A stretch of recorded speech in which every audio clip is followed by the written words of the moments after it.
लग रहा है पवन सिंह के आने के बाद क्या स्थिति देख रहे हैं आप सबसे पहले? पवन सिंह के आने के बाद राजनीतिक परिदृश्य तो पूरी तरह से बदला है, इसमें सच्चाई है। क्या राजा राम सिंह को इसका फायदा मिलेगा जब पवन सिंह आ जाएंगे सामने तो निर्दलीय के तौर पे?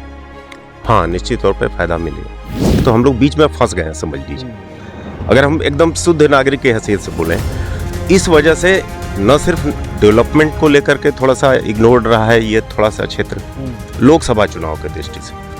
और मुझे यहाँ पे सीधी लड़ाई में पवन सिंह और राजा राम सिंह दिखाई देता है। सीधी लड़ाई में पवन सिंह और राजा राम सिंह। जी नमस्कार, मैं हूँ राज पाठक और आप देख रहे हैं SBN नेटवर्क। देखिए, इस वक्त हम काराकाट लोकसभा में हैं और काराकाट लोकसभा जहाँ एक तरफ भोजपुरी के स्टार पवन सिंह के आने के बाद काफ़ी चर्चा में है, हॉट सीट बना हुआ है, क्योंकि दूसरी तरफ NDA से उपेंद्र कुशवाहा हैं तो फिर आपको इंडिया गठबंधन से राजा राम सिंह हैं।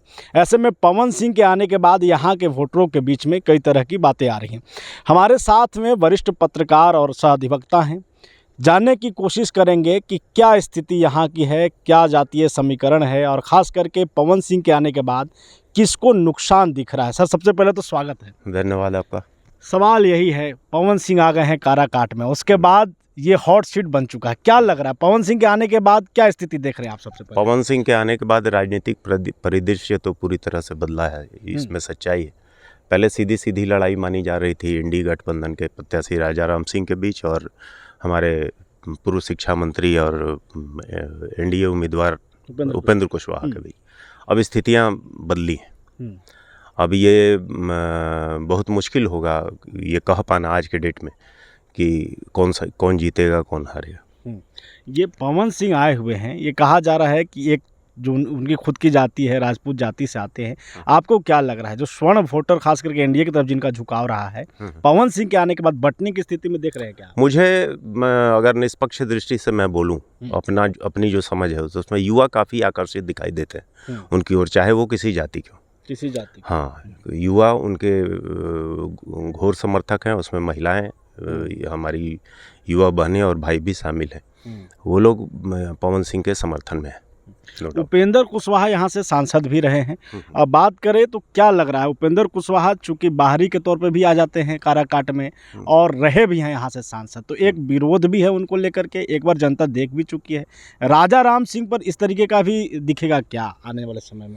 नहीं, राजा राम सिंह जैसा नहीं। हम इस सवाल का जवाब 2-3 तरीके से देना चाहेंगे। एक तो यहाँ के नागरिक होने के लिहाज से भी देखिए क्या है ना, ये जब से परिसीमन हुआ तब से बारून नबीनगर, मैं ये जो बोल रहा हूँ ये सिर्फ लोकसभा चुनाव क्षेत्र के हिसाब से बोल रहा हूँ। तो हम लोगों का जिला है औरंगाबाद, जनता को हम लोगों को काम पड़ता है औरंगाबाद से। सही बात है। और इनका हमारे यहाँ काराकाट का डिस्ट्रिक्ट हेडक्वार्टर पड़ जाता है आपका सासाराम या रोहतास जिला जिसको आप बोलते हैं। हम लोग का काम इधर पड़ता है, तो किसी भी काम के लिए हम लोग जो है जाते हैं आपका ज़िले में, और वहाँ के औरंगाबाद के सांसद या जो भी रहे, जो भी नेता रहे, उनसे संपर्क में ज़्यादा रहे। अच्छा, दूसरी ओर उनकी समस्या ये है कि वो लोग आकर के जब सांसद बन जाते हैं तो सासाराम तक ही रुक करके रह जाते हैं। इधर आने में, लोगों से मिलने जुलने में, यहाँ के विकास में, सब में कहीं ना कहीं कोताही बरती जा रही है। तो हम लोग बीच में फंस गए हैं, समझ लीजिए। अगर हम एकदम शुद्ध नागरिक की हैसियत से बोलें तो इस वजह से न सिर्फ डेवलपमेंट को लेकर के थोड़ा सा इग्नोर्ड रहा है ये थोड़ा सा क्षेत्र लोकसभा चुनाव के दृष्टि से।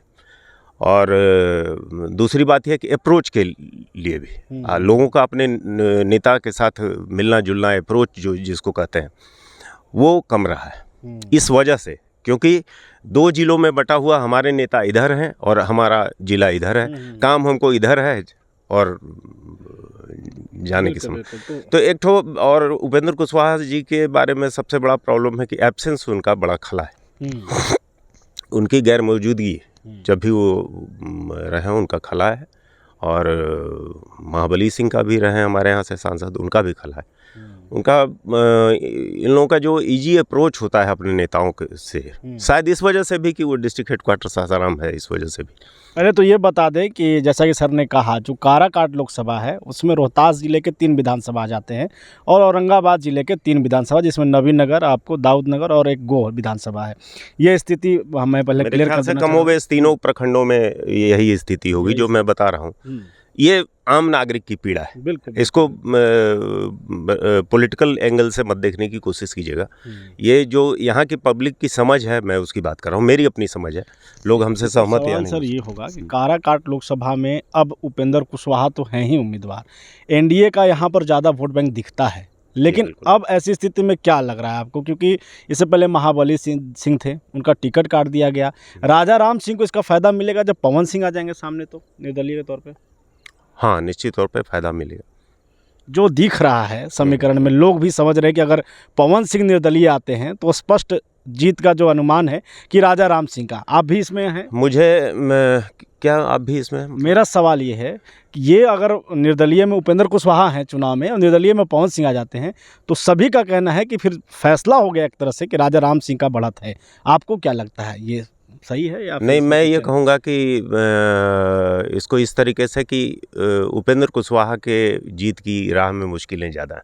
मुश्किलें ज़्यादा है। पवन सिंह क्या लोगों से कनेक्ट कर पाएंगे? जातीय समीकरण बात करें हाँ, तो जातीय वो उसमें समीकरण के क्या हिसाब कर से पाएंगे? कनेक्ट कर पा रहे हो, जैसा कि मैंने कहा कि युवा आज के डेट में उनके साथ हैं। अब वो कितना वोट कर पाते हैं, नहीं कर पाते हैं, तो डिपेंड करता है कि चुनाव में क्या टर्नआउट होता है। कुशवाहा को लेकर के बिहार में अभी राजनीति तेज है। एक तरफ उपेंद्र कुशवाहा हैं, दूसरी तरफ कुशवाहा पर लालू यादव ने भी गेम खेला है टिकट दे करके, एनडीए की तरफ से कम उनको मिला है। क्या लग रहा है इसका इफेक्ट पड़ेगा यहाँ पर भी बाकी जगहों की तरफ?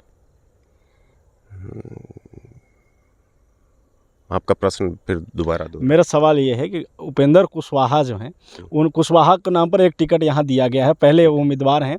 उसके बाद अगर बात करें हम, तो कुशवाहा का समर्थन ज़्यादातर दिख रहा है कि आपको लालू प्रसाद यादव की तरफ जा रहा है, क्योंकि उन्होंने 2-3 उम्मीदवारों को दिया है कुशवाहा समाज के। आपको क्या लग रहा है यहाँ पर बीजेपी जो है इसमें कुशवाहा समाज का वोट अपनी तरफ लाने में कहीं ना कहीं चूक कर गई है? हाँ, हमको लग रहा है कि कुशवाहा समाज जो है एक बटेगा। कुशवाहा समाज बटेगा।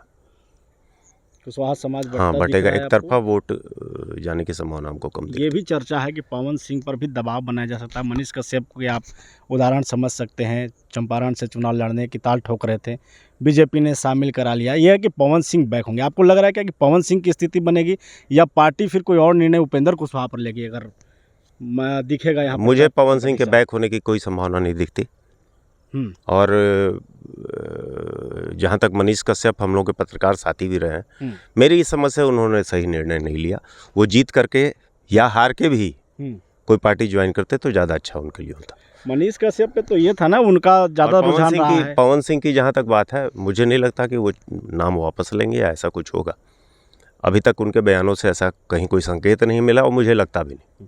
बीजेपी ने अभी तक एक्शन नहीं लिया है पवन सिंह पर। क्या उपेंद्र कुशवाहा पर एक बार आजमा सकती है, उनको बैक करा सकती है क्या? ये भी मुझे नहीं लगता। केवल एक निर्दलीय कैंडिडेट की वजह से बीजेपी अपना कैंडिडेट को विड्रॉ कर ले, मुझे इस बात की भी संभावना नहीं लगती। तो जो स्थिति है उसी में चुनाव होगा, परिणाम चाहे जो। आप सीधी सवाल एक और है, टक्कर किस में देख रहे हैं, एनडीए वर्सेस इंडिया गठबंधन या फिर पवन सिंह इसमें रहें? मुझे यहाँ पे सीधी लड़ाई में पवन सिंह और राजा राम सिंह दिखाई देता है। सीधी लड़ाई में पवन सिंह और राजा राम सिंह। चलिए, बहुत धन्यवाद हमारे साथ जुड़ने के लिए। तो काराकाट लोकसभा में हैं हम, और पवन सिंह के आने के बाद यहाँ का चुनाव रोचक हो चुका है, और जाहिर सी बात है कि जातीय समीकरण पर ध्यान देंगे, उसमें भी पवन सिंह का वोट बैंक एक दिखता है। और साथ में जिस तरीके से सर ने कहा कि कहीं ना कहीं इसका असर उपेंद्र कुशवाहा के वोट बैंक पर पड़ता दिख रहा है। बने रहिए हमारे साथ लगातार जी। एक बात और कहना चाहेंगे कि एक समस्या हम लोगों की राजनीति में और हो गई है जी, कि खास करके जो कैंडिडेट्स होते हैं उनको एक भरोसा रहता है कि हम पर मोदी का आशीर्वाद है, या लालू का आशीर्वाद है, या नीतीश कुमार का आशीर्वाद है। पब्लिक के साथ आपका अपना खुद का कनेक्शन भी मायने रखता है। बिल्कुल। और अगर आप किसी की बैसाखी पे अगर आप राजनीति कर रहे हैं या आपको अपने को जीत का भरोसा दिला रहे हैं, तो मेरे ख्याल से आप लंबे दौर की राजनीति नहीं कर रहे हैं। आपको खुद के अपने प्रयास करने पड़ते हैं, अपने क्षेत्र में समय देना पड़ता है, उसका विकास करना पड़ता है, लोगों से कनेक्शन बना के रखना पड़ता है। बिल्कुल। तो ये अगर आप नहीं करते हैं तो आपके सर पे किसी का हाथ हो, ये बहुत टिकाऊ चीज़ मैं नहीं मानता। बिल्कुल बिल्कुल, यही है, चूंकि आप पत्रकार हैं तो आप अपनी बात जरूर रख रहे हैं, क्योंकि पब्लिक की बात है। सवाल यही है, नेता होते जरूर पूछ लेते हम ये बात कि पवन सिंह भी एक उम्मीदवार हैं, आए हुए हैं मुंबई से, उनका कितना रुझान रहेगा। जनता भी ये सोच रही है कि जब पवन सिंह आएंगे, अगर जनता भरोसा देगी तो वो कितना यहाँ रहेंगे। बाकी क्या समीकरण है और क्या स्थिति है यहाँ की, इस पर लगातार अपडेट देते रहेंगे। देखते रहिए हमारे साथ। धन्यवाद।